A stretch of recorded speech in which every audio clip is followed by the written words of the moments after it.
Hi guys, I finished the second part of Juri's tutorial. I've divided this lesson into 3 parts. The first is a continuation of the last tutorial and it concerns the buffer of the fireball. The second is an explanation of how to use the standing medium kick. While in the third, I will talk about the Juri's pressure.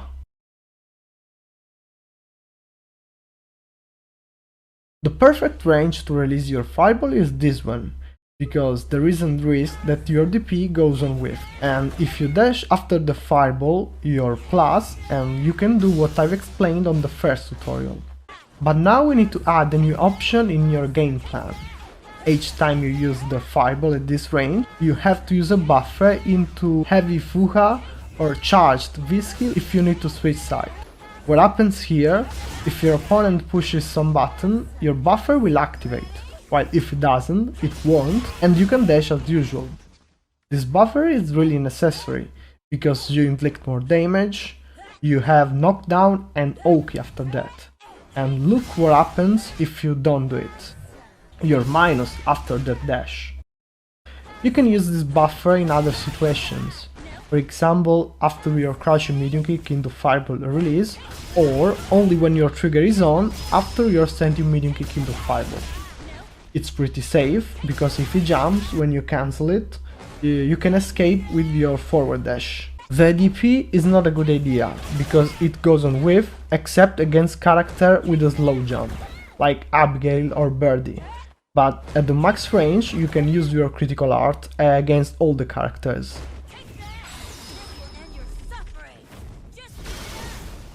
Look at how many inputs you need to buffer in this sequence. Standing medium kick into fireball, into heavy Fuka, into critical art.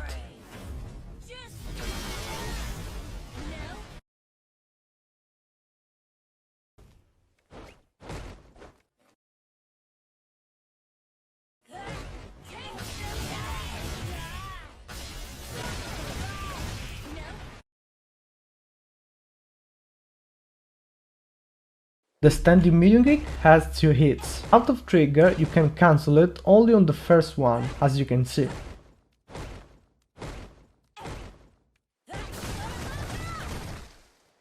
This means that if you buffer some special at this range, your buffer will not activate, but if your opponent pushes some button, the heart box will move forward, and you will lift them with the first hit before.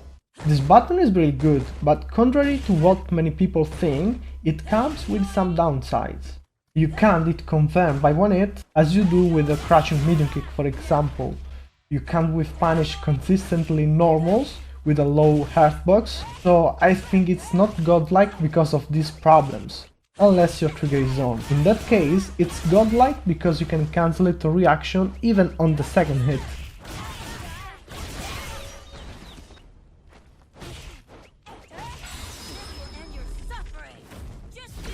There are many cases when you can't use it. I'll just show you 2 of them. After your sword at the max range, you're -2.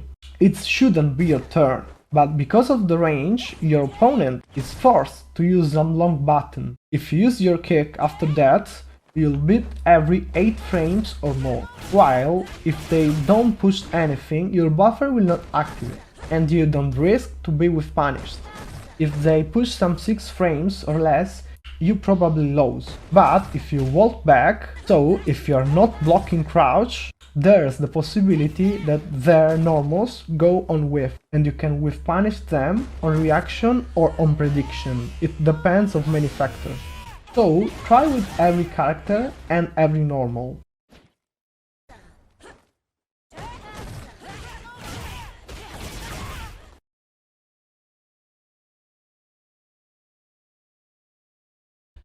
Juri has Oki in many wake-ups. Every time we knock down the opponent, we need to find a way to kill them. Yeah, there are many setups, but before using those tricks, we need to learn how the basic offense works. Set these wake-up options: wake-up free frame and wake-up block. Also enable the random block and the counter hit. These are Juri main frame traps.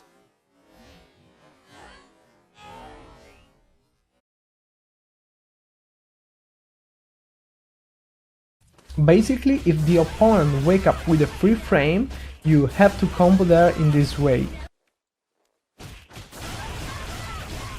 If they push some button after the first hit, you have to combo in this other way, while after the second hit you have to one hit confirm, unless you decide to cancel it by fireball anyway. If your opponent blocks your standing medium punch, you have to use your crouching medium kick. If after blocking your medium punch they push any button, you have to one hit confirm the crouching medium kick. Also, your opponent could walk back to get away from you, while if you hit them with your medium punch, the best option is to use the standing medium kick for a better combo. If you're close to them, also you can use the crushing light punch before pushing your medium punch. The rest is the same, it's just for a different pressure. You have a tick throw after your crushing light punch, because you're +2, so you can mix up throw and shimmy, but be careful, if they walk back after your light punch, they escape from both throw and shimmy.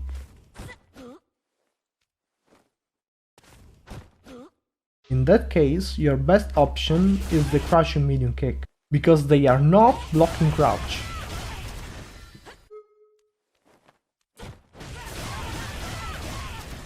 Like I said before, you can cancel your crouching medium kick into fireball.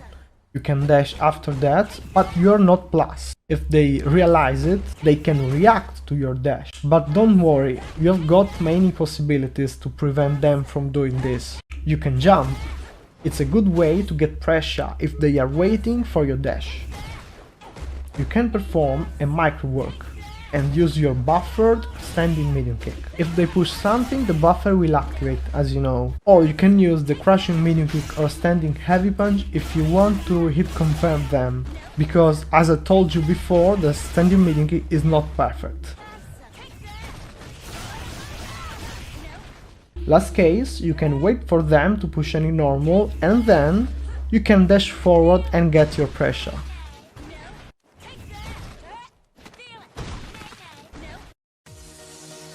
I have to apologize to you because I'm late. I promised the second episode in 1 month, but it took me too much time because of many problems. So now I will not promise the date of the second episode, but I will change my method. The next time I'll do it on Twitch and then I'll upload it on my YouTube channel clearly. As usual, if you enjoyed it, like and subscribe and let me know if there was something unclear here in the comments or directly when you see me on Twitch. See you guys and thanks for watching!